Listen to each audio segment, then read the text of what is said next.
On Wayne Gretzky, there have been plenty of them, but there's always more to say, it seems. This from Barbara Amiel of CBC's The Challengers series. Even at this age, the youngest of any player in the NHL, he has the moves and skills of a veteran. He currently ranks in the top 10 in scoring in the league, and the boy is still growing. What's the story behind this exceptional skill?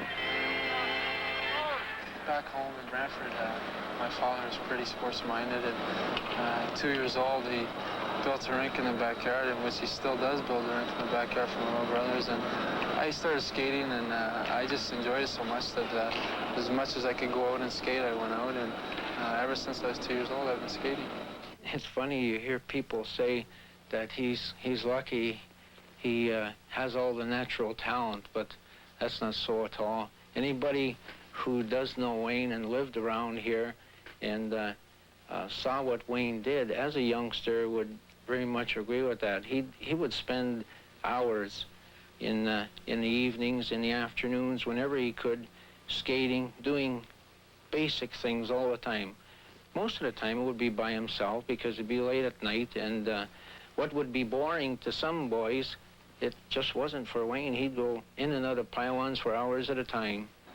As I look back at it now, I think I'm crazy that I did it, but it was something that I enjoyed doing. I wasn't forced to do it. I didn't have to do it. I'd just rather go out on a Saturday afternoon and skate all afternoon and go watch a movie with the rest of my friends. A common sight in the kitchen of many Canadian homes, early morning baggage to the local hockey arena. Not so common is the veritable arsenal of trophies and medals accumulated by Wayne and his younger brothers over the years. A tribute to the boy's talents and enthusiasm, and the parents' encouragement and guidance. Well, I can honestly say I'm one person that's lived 1,000 lifetimes with my kids. I've enjoyed every minute of all of them, so I've been pretty fortunate. When Wayne was 6 years old, there were no organized hockey leagues in Brantford, Ontario for kids his age. So he earned a position in a league designed for 10 and 11-year-olds. He scored 1 goal in his first year, but by his 5th season, he had scored an incredible 378 goals and 116 assists.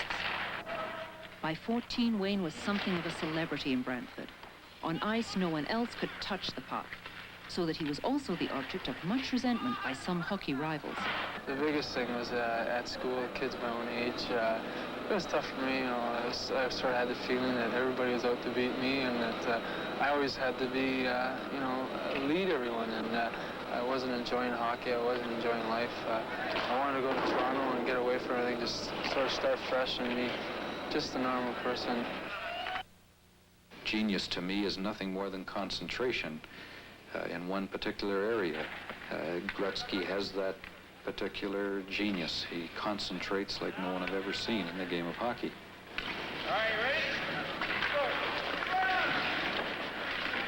I got an opportunity to play with Mark and Gretzky and myself against the young Russian team here.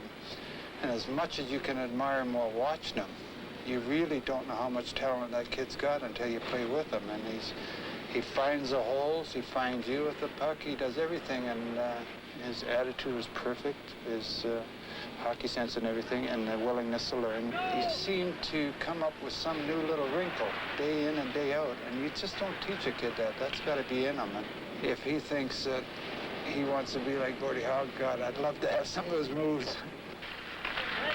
I can remember when I was 6 years old, my parents told me that never fool around when I'm doing something, to always be serious because everybody's going to be watching me. And I've learned that, and even to this day, that I have to, whatever I'm doing, I have to try to do it the best I can because people are going to be watching.